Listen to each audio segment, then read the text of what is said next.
have this in your packet, I think, in your folder. There's a Unit 1. It might be a color, it might not, or it might not be there. Let's see, it's blue. It looks like this, and actually on the other side, this is your view that I talked about a minute ago. So on this side, you'll see the Unit 1. So just take a look at that for a minute.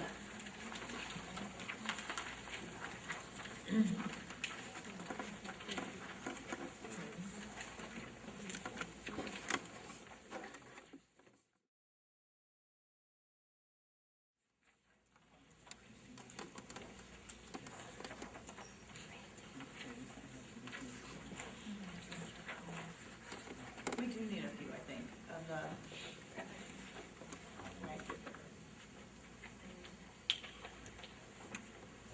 What did you notice about this page as you were looking through it? Anybody have anything they want to share, would like to share?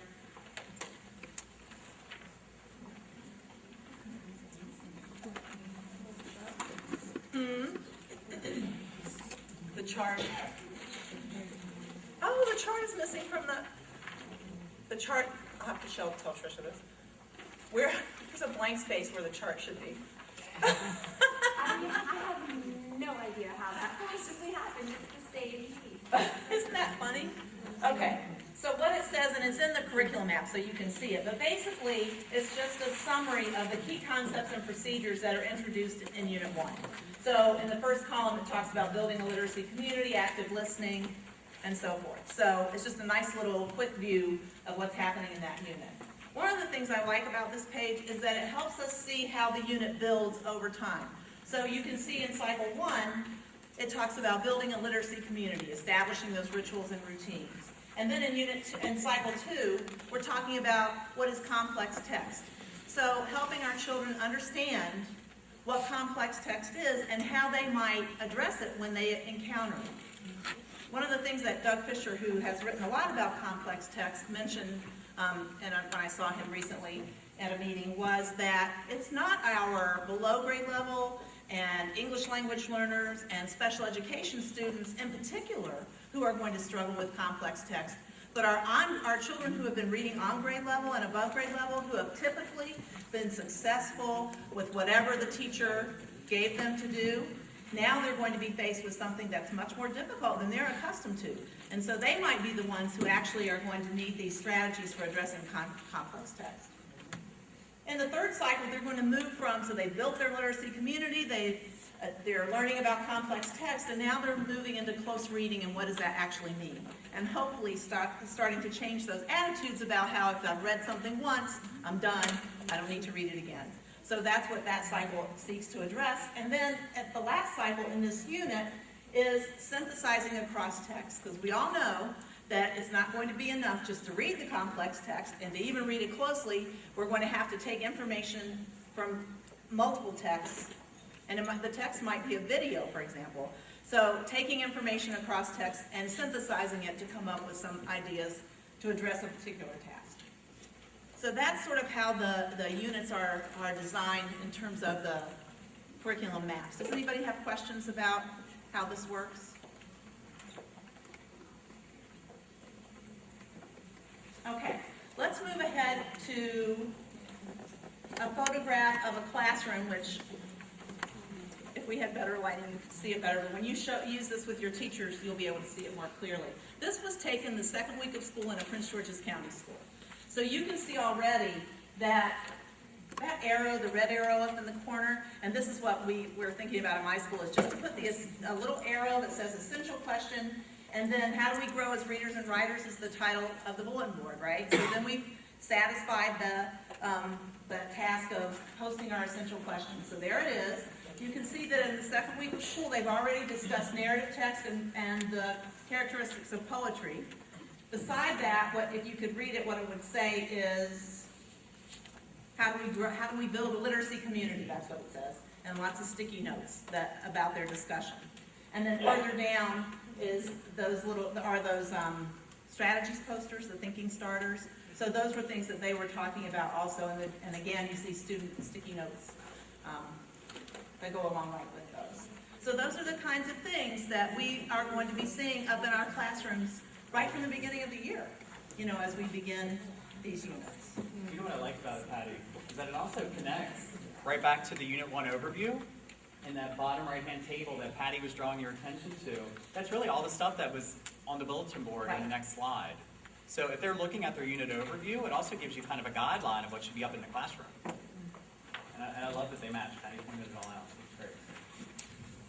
So as we move into writing, many of you are familiar with Lucy Calkins, who's for many years been a researcher and teacher educator and has worked with lots and lots of students and teachers over the years. She's out of Columbia University in New York.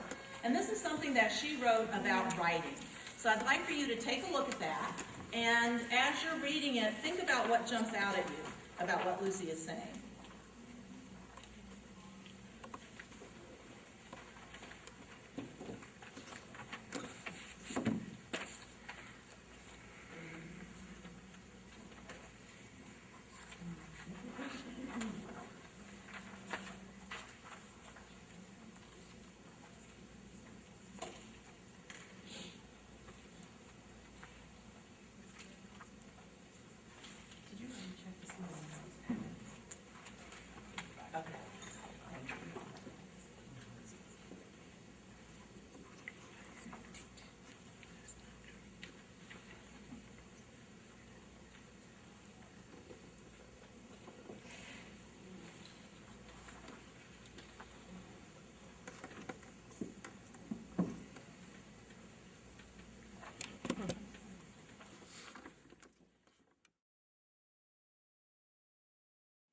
About when this lady was talking about content. When I was a second grade teacher many years ago, I remember sitting with my team and saying, okay, what do they need to know? All right, ABC order, they should write in a sentence. Oh, I liked, nature, let's do something about nature. So it was more what Lucy is talking about, that it depended on which teacher they got in terms of their experience, which is true. But now, as writing is a defined content with a set of standards that have to be addressed at each grade level. So I think that's a really powerful quote of hers. I also liked what you said up here too, because this is going to relate to us educating our parents too. Because typically when we sit down with conferences, we're always talking about reading. In the past, when we talked about writing, it was around BCR right, exactly. and what the kids are going to be expected to do on MSA. And I know some people attended the reading meeting yesterday. We're actually going to be able to have some really kind of high quality conversations with parents about craft and voice and how their kids are writing and their narration, their use of conventions that we couldn't have before. So it's going to be really important to educate our staff as we go through this. So Randy's going to take us into writing workshop, and why writer's workshop as opposed to say, am I standing here and saying, okay, this is a paragraph, you write an opening sentence, then you do this, make it like a hamburger kind of a thing. Writer's workshop is very different from that. No hamburgers. Right. No milkshakes. I had a teacher last year, he was obsessed with his milkshake writing pattern. It's like, no milkshakes. No milkshakes anymore. So why Writers Workshop? Obviously because of our transition to Common Core. It's not a transition anymore. We are alive and well in Common Core. So it's the expectation. Hark and the prose constructive response. How many of you have been to a meeting where you saw the MyX example? Where the kids had to continue the story based on what they learned about the character and the character's actions. So that's a personal narrative. Kids are going to be expected to write a personal narrative as part of their assessment.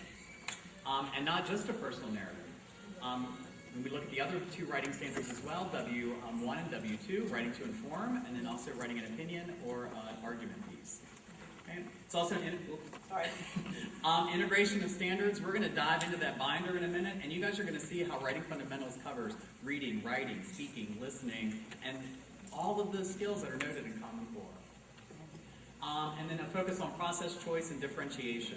So, speaking about differentiation, I have to bring it up because I was observing one of our teachers yesterday, and like I said, we're an autism center. And one of our autistic students, the teacher was sharing his piece, and he raised his hand, and he said, I don't think that you shared enough of your feelings about that part of your narrative that you shared with the class. And I just was like, I had this student last year, and I was just struck because the teacher was having a conversation with me the week before saying, I really don't think that my special needs kids are going to get this. And I said, you're going to be surprised. Just teach the lesson, and you'll see what happens. And so he was getting feedback from one of our students. It was wonderful. No, that's interesting. So understanding writing in the CCSS, you guys already heard me start to talk a little bit about it. At the top, we have our 3 types: arguments, opinions in grades K through 5. Well, opinions in grades K through 5. W2, informative, explanatory text, and W3, the narratives. Then it goes on to production and distribution of writing, research to build and present knowledge, and range of writing. Take a second to just look at so we can. Because this woman back here mentioned earlier, this isn't something that we... Go ahead. Our focus for today's workshop, and you saw it highlighted in the bubble a moment ago, is going to be the personal narrative. Patty's got the slide up there. I'm going to turn it over to her. Where's everybody at right now, though? Are we doing a personal narrative now? I'm going to turn it over to Patty. All right, well, we are all in How Writers Work. That's where we are, and whether we know it or not, that's where we are.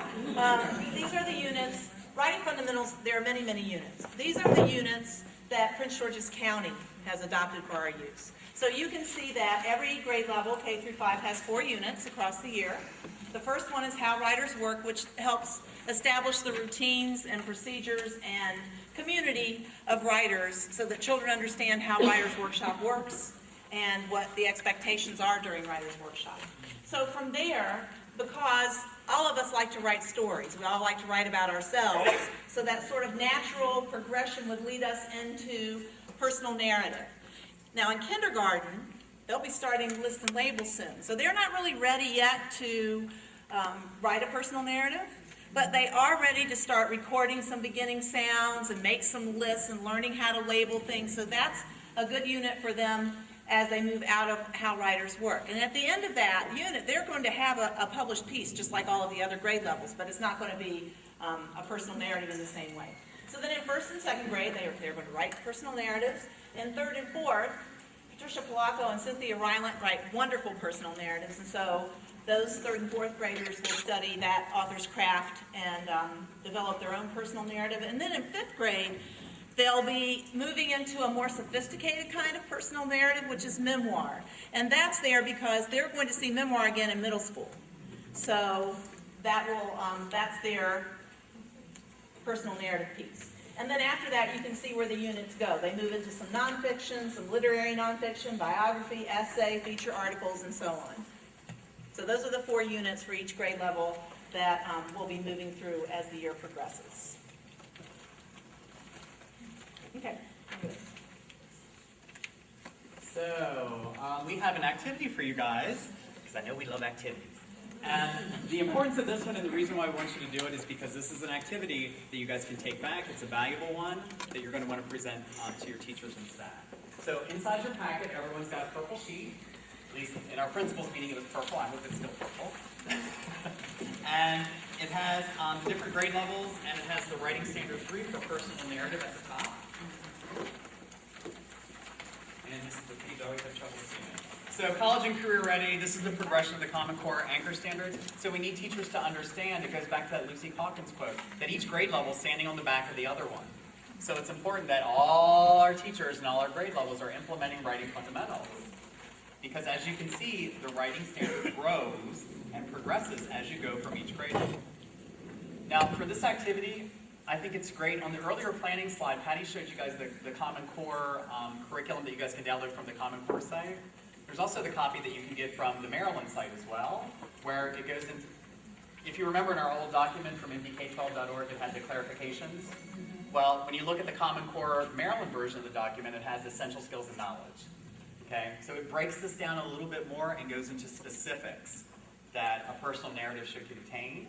So when you do your PD, and when I do it back at my school, I usually make sure that we have copies of the Maryland one on the tables versus just the overview.